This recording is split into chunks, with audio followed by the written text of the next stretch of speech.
Hey friends, if you encounter the issue where Windows security says no security providers on Windows, then please watch this video. I will guide you through the resolutions.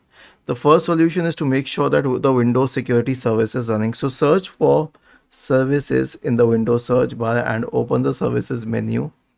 Scroll down to the Windows security service. Okay, right click on it and then select properties and make sure that it's running. Actually, you cannot even change it. It will be running. You can only stop it from the Windows security app itself, but make sure that it's running.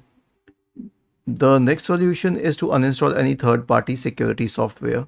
Right click on the start button, select settings from the menu, go to the apps tab on the list on the left hand side, select installed apps, and then scroll down and check if you have any third-party security software installed here. If you do, then click on the three dots associated with it and select uninstall and then click on uninstall once again.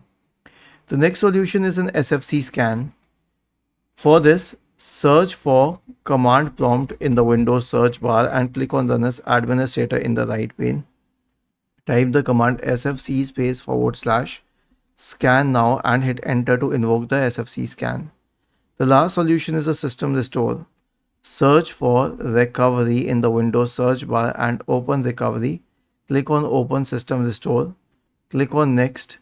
Select the restore point. Click on next and then finally click on finish and then on yes to initiate the restore process.